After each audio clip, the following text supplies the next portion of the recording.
Recentemente foi lançada uma série na Netflix chamada Adolescência. E a fim de não dar spoilers, eu vou só usar a série como um ponto de partida para discussões muito importantes que podem adentrar tanto temáticas que estão relacionadas aos vestibulares, temas de redação, mas também ao nosso cotidiano. Tá? Na série, há um incidente. Logo no primeiro capítulo, isso é mostrado. E o papel do policial, que é um dos protagonistas, no meu entender, é como um homem que já tem lá mais ou menos uma idade próxima a minha, ou talvez um pouco mais novo que eu, mas tem um filho, adolescente, e diante de um acontecimento. Lembrando que acontecimento é um fenômeno observável no mundo físico. Fato é a leitura que se faz do acontecimento. Como um mesmo acontecimento pode ser lido de mais de uma, duas, três maneiras, então, na acusação de um crime, por exemplo, um acontecimento, morte de alguém, pode ser base para se constituir um fato, focado na inocência de uma pessoa, e pode também ser constituído como um fato sobre o dolo, a intenção de matar, ou a culpa, que é quando um acusado, age com imprudência, imperícia, ou negligência. Não falarei muito mais do que isso sobre a série. Porém, um pouco mais eu preciso falar para adentrar uma questão. Existe um tópico que fica como dica para quem for assistir, que é o seguinte: é uma série que, se você não prestar atenção se você não prestar atenção, dados de comunicação, do modo de expressão, tom de voz, a escolha de palavras, pode fazer diferença.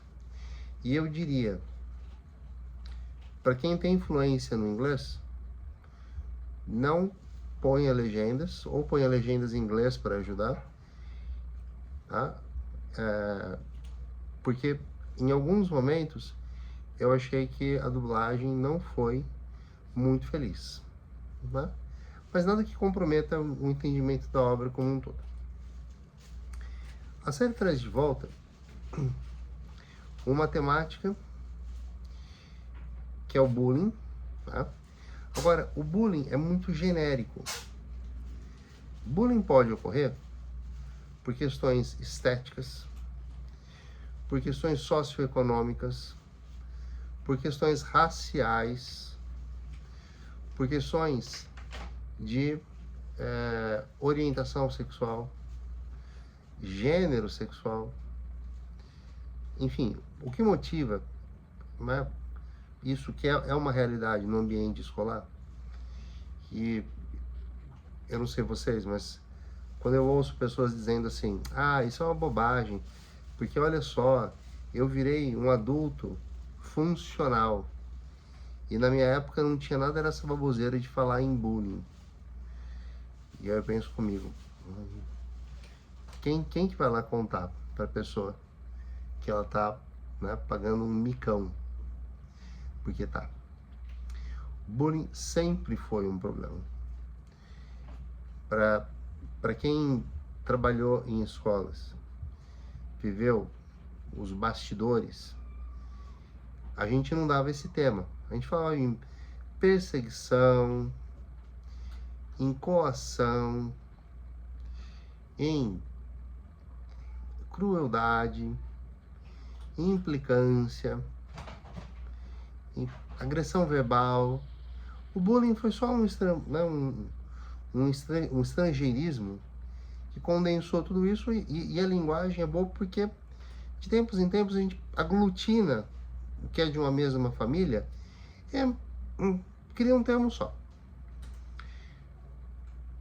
Adentramos, a partir de agora, num campo que conversei com alguns colegas da área de educação para poder fazer a afirmação que eu vou fazer agora,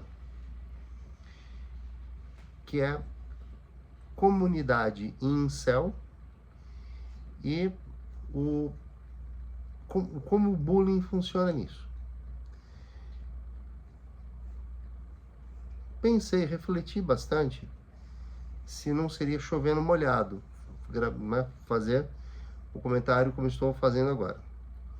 Acho que não é.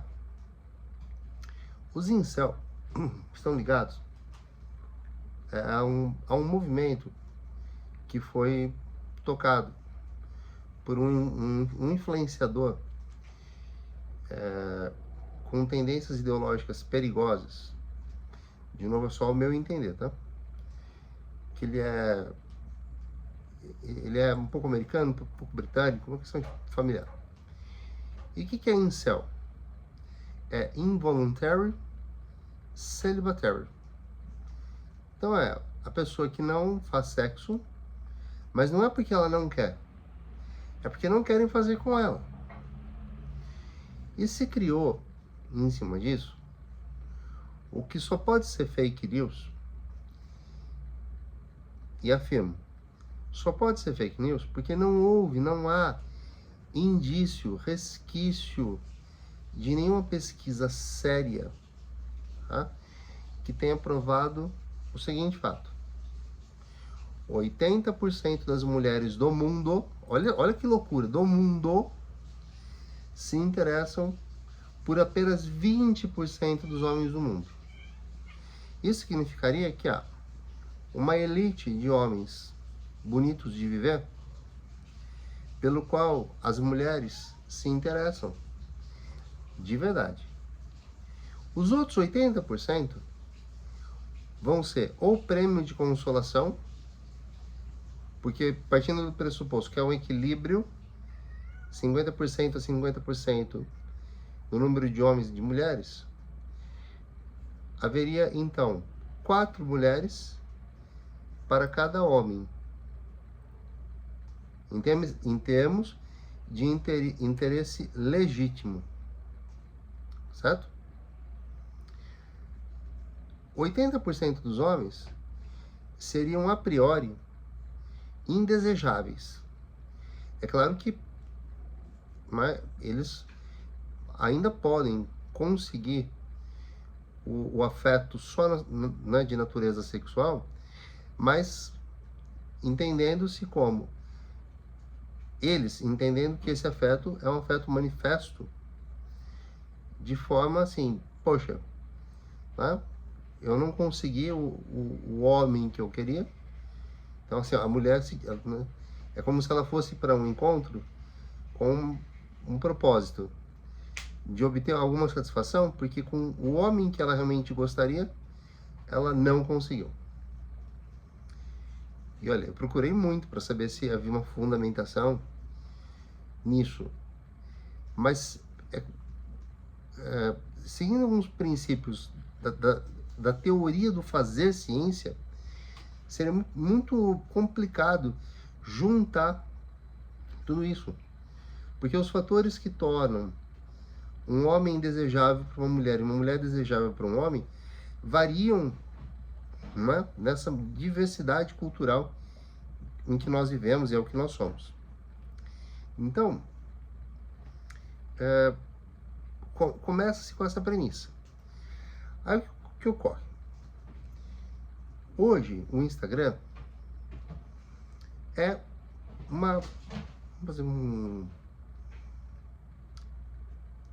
é como se fosse uma estrada, sabe? Uma dessas estradas que a gente chama de às vezes são, Marginal Tietê, Marginal Pinheiros, Anel Viário. Elas são aquelas estradas pelas quais é necessário seguir.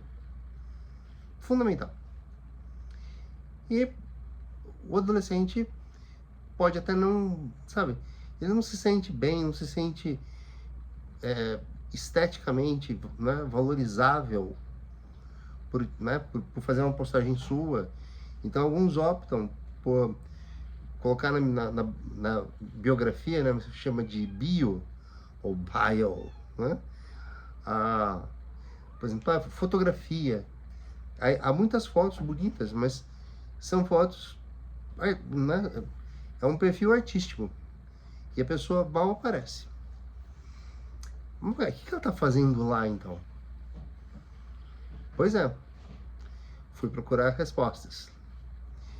Estar lá é não raro o desejo de saber o que está rolando. Se estão falando dela, se estão fazendo referências, se não tiraram fotos sem o consentimento dela. Tá?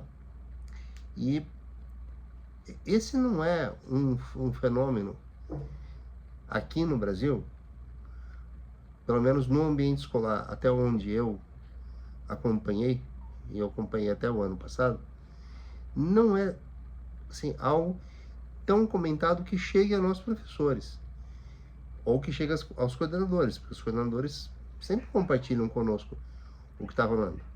Né? Claro, existem, por exemplo, em aplicativos de relacionamento, que não são só de relacionamento, podem ser aplicativos só de relação sexual. Como nós aqui não estamos para moralismos, sabemos bem como funciona. Tinder, Grindr e outros. Né? E aí tem umas referências para falar quais são as preferências sexuais, quais são as posições ou os desejos, no caso de certos grupos, né?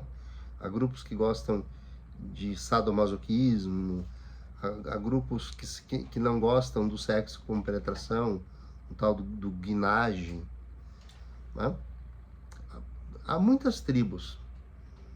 Aliás, há um filósofo francês desse grupo da pós-modernidade, né, que é encabeçado pelo Bauman, mas tem o Eric Lipovetsky junto com a Era do Vazio, e o Michel Afezoli, que tem um livro muito interessante chamado Tribalismos Pós-Modernos.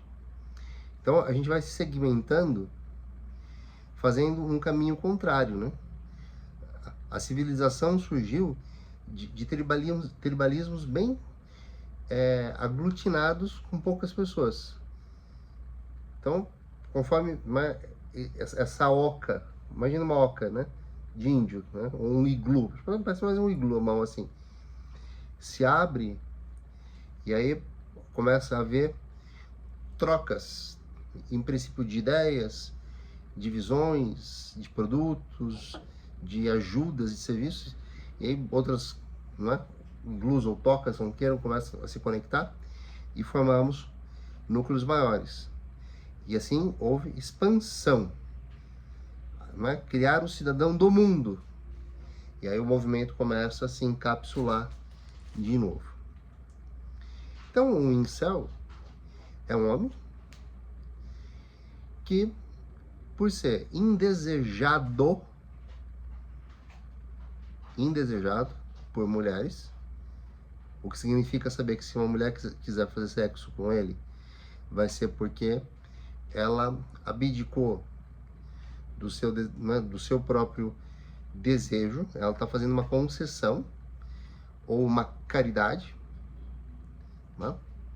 Então ela se comporta assim. Como hoje o monitoramento de redes sociais é uma realidade, e eu acredito que não haja também muito interesse em esconder Eu fui descobrir, por exemplo, que quando alguém faz um comentário no post de uma pessoa, muito simples, às vezes é só emoji, tá? E coloca lá, assim, 3 pílulas, ela é meio amarela, meio vermelhinha, significa que, né, se é um rapaz que está postando, sei lá, o rapaz foi para um lugar, tirou uma foto, achou que estava bem na foto, saiu bem na foto. Se as pessoas comentam com uma explosãozinha meio vermelha, ou essa pílula, que é uma coisinha vermelha, é uma indicação que quem está comentando está dizendo que a pessoa é uma indesejada. Alguém por quem as pessoas, principalmente, é majoritário, né? Homens e mulheres. Porque na comunidade gay existe uma outra abordagem disso. Tá? Penso eu que um dia alguém deveria se dedicar a fazer um estudo melhor sobre isso. Eu vou me dar o direito de abrir um parênteses, que é para dizer assim, a minha tese de doutorado se concentrou em demonstrar que a homossexualidade é o desejo de pessoas de gênero ou de identificação sexual igual. Mas a homoafetividade é outra coisa. Mas como assim é outra coisa? Funciona da seguinte maneira. Os homens apresentam comportamentos coletivistas, né? Como, então é aqui o seu futebol toda quarta-feira. Acho que é Nayara Azevedo, né? Pois é. Futebol da quarta-feira. O chopinho da quinta na happy hour, ou da sexta, ou do sábado, ou da quinta, sexta e sábado. A pescaria com os amigos. Veja, não afirmo que isso tenha conotação sexual, tá? Não. Mas o homem tem uma predileção de trocar ideia, de ficar conversando, sabe? Como aquele momento que a gente desliga da vida real e vai dar risada com homens. E que isso não tem nada a ver com sexualidade. Ah, mas tem a tal da broderagem. Tem. E aí isso é um terceiro fenômeno. O curioso é que na comunidade gay, sem generalizar de forma alguma, também há uma segmentação interna. Há gays que são fortões, há outros que são mais, né, rechonchudos, há os com pelos no corpo, há os que tiram os pelos ou não, simplesmente não os têm, há os que têm barba, há os que têm barba branca. Tem nome para tudo isso. Há os que têm, né, perto dos 18 anos, sempre mais, tá? Que fique bem claro. Há os que têm uma idade mais avançada. Enfim, tudo né, cabe numa ontologia, que é numa classificação. Existe essa fragmentação.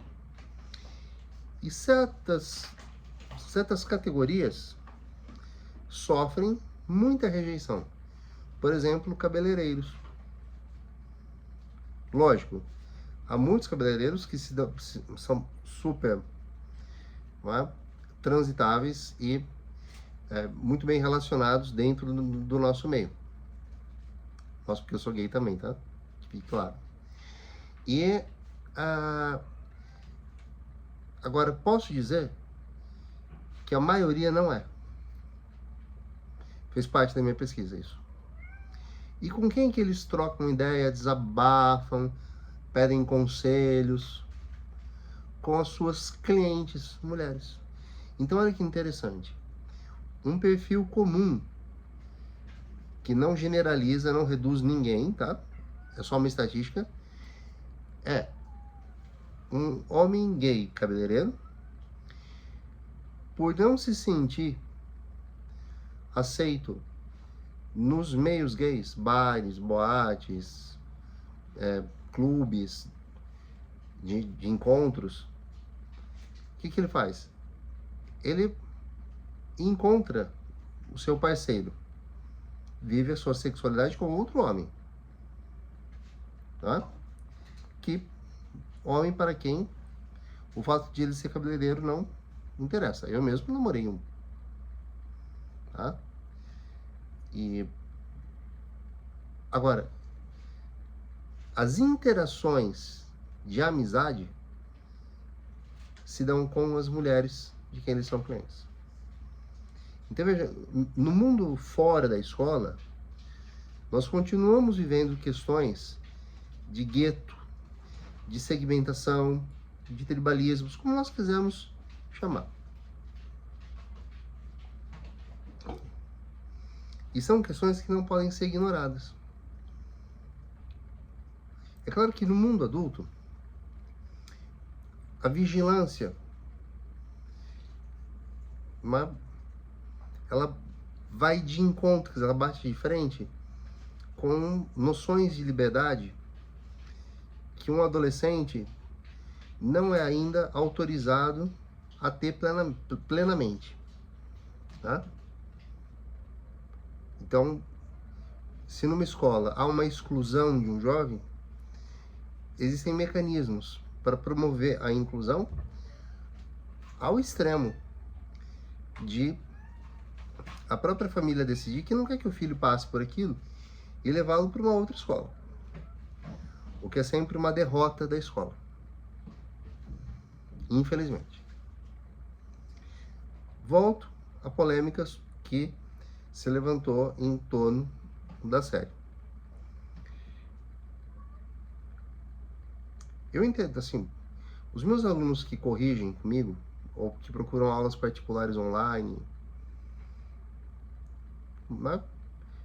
no primeiro contato, eu gosto de perguntar um pouco, quem é você?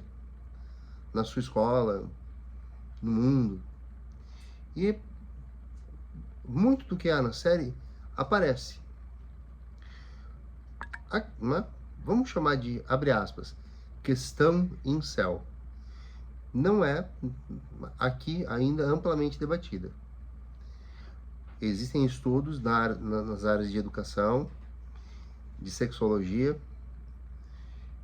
afirmando já ocorrer episodicamente, tá?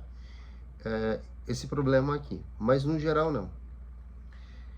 Só que quando algo ganha uma projeção imensa, o que poderia ser uma forma de advertir com delicadeza, com uma abordagem cuidadosa, ainda esbarra no seguinte fato, que tem sempre por trás um acontecimento. A abordagem cuidadosa, não existe uma teoria do, como quantificar que uma abordagem seja suficientemente cuidadosa. Então, não há como saber sobre de que modo essa série que acabou de entrar no mainstream vai ser efetivamente recebida. Portanto, estou aqui dando a minha contribuição.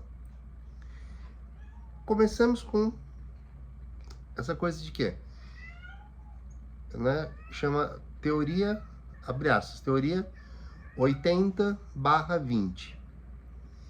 Então, tem um emoji para isso. Um emoji 100, que foi criado para dizer, nossa, é muito legal, parabéns.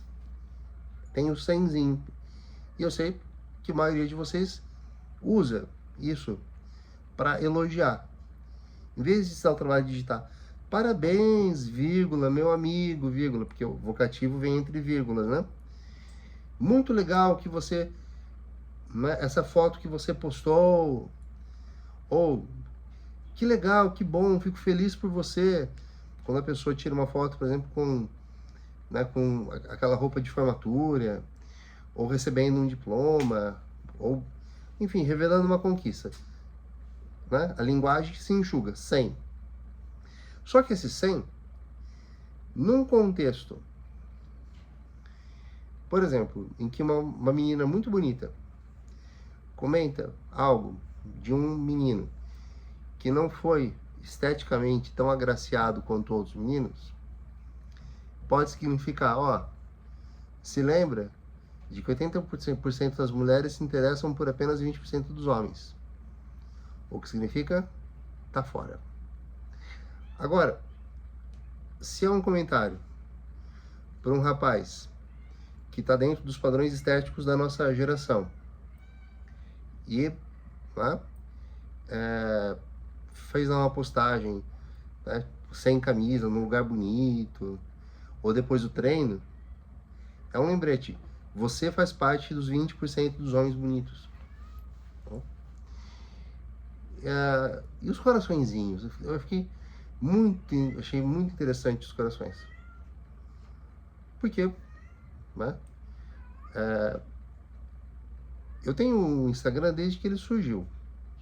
Quando surgiu o Instagram, então eu tenho publicações de 2009, se eu não me engano. As primeiras. Tem que voltar lá para ver. 2010, 2009.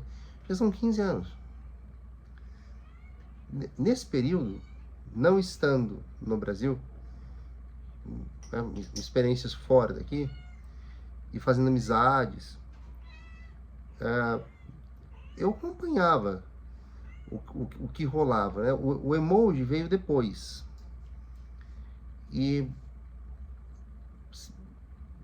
vendo, assim, hoje me lembrando, né, de coisas que eu vi, assim, mesmo assim, alunos mostrando entre os colegas, eu pescava, que o coração vermelho é amor, o coração amarelo, eu tô afim, se você tiver, vem. O coração laranja representa não sei o que, o coração roxo representa, é só sexual, não confunda com sentimentos. O floco de neve representa, né, aí tem que ver o contexto do que foi escrito, representa, por exemplo, uma pessoa está muito elétrica, coloca um floquinho de neve, é porque quem tá fazendo comentário está, né, indiretamente falando, você deve ter usado cocaína. 2 raios, que se você pensar que você pode virar um raio, formam a suástica. Ou lembram a SS, que era a polícia política nazista. O raio também faz referência à cocaína. Muito utilizado, segundo, pelo menos, o que eu encontrei, como referência a pessoas que oferecem um serviço de venda para que o suposto cliente não tenha aqui até uma boca de uma biqueira, boca de fumo, e buscar a droga. A droga pode vir até ele por um entregador, né? O copo de leite também é uma referência nazista. Isso não está só nos emojis, tá na gestualística pessoal. Por exemplo, isso aqui, não sei se dá para ver direito. Quem faz assim, aqui, se você acompanhar bem, né, você tem o P e o W. Então, tem pessoas que fazem um gesto assim, parece que elas estão, sabe, tentando tirar um... tô tirando um fiapinho da camisa, White power, racismo. Então, o mundo dos sentidos construídos por símbolos, formando signos.